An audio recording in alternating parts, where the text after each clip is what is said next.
بلکہ آپ لوگوں کے لیے خوشخبری. بخاری مسلم میں حدیث ہے کہ ایک صحابی ہے، ان کا یا رسول اللہ قیامت کب آئے گی؟ آپ نے فرمایا کہ کوئی قیامت کے لیے تو نے تیاری بھی کی ہے؟ تو اس نے کہا یا رسول اللہ میں تو بس موٹے موٹے دین پہ چلتا ہوں، فرائض پورے کرتا ہوں، کوئی ایکسٹرا نفلی باتیں میرے پاس نہیں ہیں. ہاں میں اللہ اور اس کے رسول سے محبت کرتا ہوں. تو آپ نے فرمایا پھر اللہ اور اس کا رسول تمہارے ساتھ ہوں گے.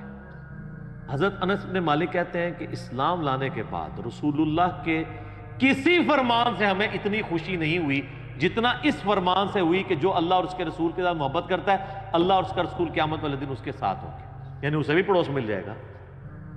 اور پھر حضرت انس بن مالک کے الفاظ ہیں بخاری مسلم، اے اللہ میں اللہ سے، اس کے رسول سے، حضرت ابو بکر و عمر سے محبت کرتا ہوں، گو میرے اعمال ابو بکر و عمر والے نہیں ہیں، لیکن یا اللہ مجھے بھی اپنا اور اپنے محبوب کا ساتھ قیامت والے دن نصیب فرما. آمین. ہم بھی دعا کرتے ہیں کہ گو ہمارے اعمال بھی صحابہ اور اہل بیت والے نہیں ہیں، تب بھی اللہ تعالیٰ محض اپنی رحمت سے، اپنے نبی علیہ السلام کی شفاعت سے ہمیں ان مبارک ہستیوں کا پڑوس قیامت والے دن نصیب فرمائے. آمین ثم آمین. اچھا، تو اب وہ بڑھیا نے کہا کہ جی میں آپ کو پتہ بتاتی ہوں. اب وہ بڑھیا جناب ان کو ایک تالاب کے اوپر لے گئی. حدیث کے الفاظ ہیں وہ تالاب بھی بالکل سبز ہو چکا ہوا تھا، یعنی بہت پرانا تالاب تھا، کوئی اتنا یوز میں بھی نہیں تھا، کوئی سمجھ لیں آج کل جس طرح کیچڑ والا کوئی جوہڑ ہوتا ہے. اس نے کہا جی اس پانی اس کا نا تالاب کا باہر نکلوائیں، اس تالاب کو خشک کریں. تو تالاب خشک کیا گیا تو اس کی بیسمنٹ کے اندر اس نے نا ایک جگہ لوکیٹ کی کہ یہاں پہ آپ کھودیں، یہاں پہ اس کی قبر ہے. اے دسو کسی لبنی سی اس مانے علم غیب ہی نہیں سی ہوتا، نہیں تو لب جانا.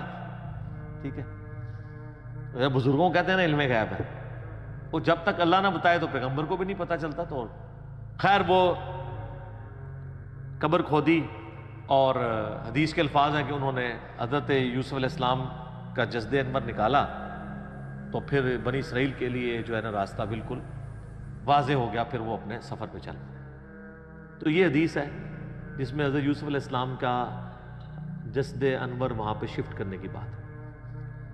لیکن اس حدیث کے اندر ایک اشکال بھی ہے، میں اس کو کلیئر کر دوں. اس حدیث میں الفاظ ہیں کہ حضرت موسیٰ علیہ السلام نے کہا وَاسْتَخْرِجُوا عِظَامَ یوسف، یوسف کی ہڈیوں کو یہاں سے نکالو. اس کی وجہ سے بعض لوگ یہ کہتے ہیں کہ جی یہ تو حضرت یوسف علیہ السلام کا تو جسم معاذ اللہ سلامت نہیں تھا، وہ تو ہڈیاں شفٹ کی گئی ہیں. شیخ البانی رحمہ اللہ تعالی سلسلہ احادیث صحیحہ میں لکھتے ہیں کہ میں بڑا عرصہ پریشان رہا کہ ہمیں تو صحیح احادیث کی روشنی میں یہ بات پتہ ہے، ایون قرآن سے بھی اشارہ ملتا ہے، میں بعد میں بتاتا ہوں آپ کو، کہ انبیاء کے جسموں کو مٹی نہیں کھاتی ہے. تو یہ کیسے ہو سکتا ہے کہ یوسف علیہ السلام کے ہڈیوں کا ڈھانچہ وہاں پہ ہو؟ تو کہتے ہیں میرا مسئلہ حل ہوا جب میں نے سنن نبی داؤد میں وہ حدیث پڑھی نا، حضرت تمیم داری نے کہا یا رسول اللہ صلی اللہ علیہ وآلہ وسلم آپ یعنی کھڑے ہو کے خطبہ دیتے ہیں تو میں آپ کے لیے ایک ممبر نہ تیار کروا دوں جس پہ آپ بیٹھ کے تھوڑی دیر آرام کر لیا کریں. تو اس میں پتہ کیا الفاظ ہے؟ وہ کہتے ہیں یحمل عظامک، اس ممبر پہ آپ اپنی ہڈیاں رکھ سکیں. ہونا تو چاہیے تھا جسم رکھ سکیں. تو البانی کہتے ہیں کہ وہ مجھے پتہ چلا کہ یہ عرب کے لوگ محاورتاً یہ لفظ بولتے ہیں، یعنی وہ جسم ہڈیوں کے ایکویلنٹ جسم اور جسم کے لیے ہڈیاں استعمال کرتے ہیں. جیسے ہمارے جسم میں درد ہو تو ہم کیا کہتے ہیں میری ہڈیاں ٹوٹ رہی ہیں. اس کا یہ مطلب نہیں ہوتا کہ فزیکلی کو ہڈیاں ٹوٹ رہی ہیں، جسم میں درد ہے. بریانی کھائی ہے تو سینے میں آگ لگی ہوئی ہے، اس سے مراد وہ فائر نہیں ہوتی، یہ محاورہ تھا. تو کہتے ہیں اس صحابی نے یہ بھی کہہ سکتا تھا یا رسول اللہ جس پہ آپ آرام کر سکیں، اس نے لفظ کیوں استعمال کیے کہ یحمل عظامک، آپ کی ہڈیاں، آپ اپنی ہڈیاں اس پہ رکھ سکیں. تو ہڈیاں اپنی کو رکھ سکتا ہے. تو اس اشکال کا جواب ہو گیا. اب آ جائیں اس آیت کی طرف جو میں نے کہا قرآن میں، وہ سورہ سبا ہے، آیت نمبر 14. اعوذ باللہ من الشیطان الرجیم، بسم اللہ الرحمن الرحیم. یہ بڑا مشہور واقعہ ہے. حضرت سلیمان بن داود علیہ السلام آپ کو پتا ہے جب یہ فوت ہو گئے تو یہ ہیکل سلیمانی تعمیر کروا رہے تھے، تو ایک عصا کے سہارے یہ کھڑے رہے، اس کا ذکر ہے۔ فلما قضینا علیہ الموت، جب ہم نے ان پر موت وارد کر دی، ما دلہم علی موتہ الا دابۃ الارض تأکل من سأتہ، تو ان کی موت کی خبر نہیں دی مگر اس زمین کے کیڑے نے جو ان کے عصا کو کھا گیا۔ اب وہ عصا کے سہارے ظاہر کرسی بھی بیٹھے ہوں گے، یوں کر کے سہارا لیا ہوا ہوگا، جس سے فیل یہ ہو رہا تھا کہ وہ زندہ ہی ہیں۔ لیکن کسی جن کی یہ بھی جرت نہیں ہوئی ہے کہ روب اتنا تھا کہ کسی کی یہ بھی نہیں جرت ہوئی کہ کہیں فوت ہی نہ ہو گئے ہوں کہ اٹھ کے نماز بھی نہیں پڑھ رہے، کتنے دنوں سے جسم اسی طریقے سے ہے، اتنی بھی ان کی جرت نہیں تھی، ڈرتے تھے۔ فلما خر، جب ان کا جسم نیچے آیا، یعنی کیا ہوا کہ وہ دیمک جو ہے نا اس کو چاٹ گئی، تو سر دیمک ایک دن میں نہیں چاٹتی،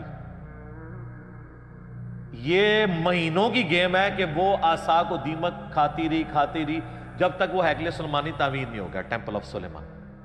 تو قرآن کہہ رہا ہے کہ حضرت سلیمان علیہ السلام اس کے سارے پہ رہے، تو اس کا مطلب ان کا جسم بھی سلامت، فریشنس بھی سلامت، آنکھوں کی چمک بھی سلامت، سب کچھ، ادروائز تو ان کو شک پڑ جاتا۔ اور اللہ نے اس چیز کا ذکر کیا ہے کہ یہ اللہ نے کیوں کروایا ہے۔ اللہ کہتا ہے جیسے ہی وہ ان کا جسم نیچے آیا، اب یہاں ہونا چاہیے تھا جسم نیچے آیا تو فرشتوں نے تھام لیا، نہیں سر انج نہیں ہوا، زمین تے ہی آیا، کوئی گستاخی نہیں ہوگی، بے ادبی نہیں ہوگی۔ تبینت الجن ان لو کانوا یعلمون الغیب، اس سے جنوں کے اوپر یہ حقیقت کھل گئی کہ اگر وہ غیب کا علم جانتے ہوتے، ما لبثوا فی العذاب المہین، تو اتنے بڑے عذاب کو نہ وہ کاٹتے کہ کتنے مہینوں سے وہ حضرت سلیمان کے ڈر کی وجہ سے اتنے بڑے بڑے پتھر اٹھا کے ہیکل سلیمانی تعمیر کر رہے تھے، اگر ان کو پتا چلتا کہ 8-9 مہینے تو یہی کام ہو رہا ہے۔ جیسے میں نے آپ کو بتایا نا، آج کل تو آپ سی سی ٹی وی کیمرہ ویسے ہی لگا دینا، چاہے اس کا کنیکشن بھی پیچھے نہ ہو، اور 3-4 آپ گھر کے باہر لگا دیں تو کوئی جناب اس طرف جاتا بھی نہیں ہے، ان کو ڈر لگا رہتا ہے یار یہ تو نظر آ جائیں گے ہم۔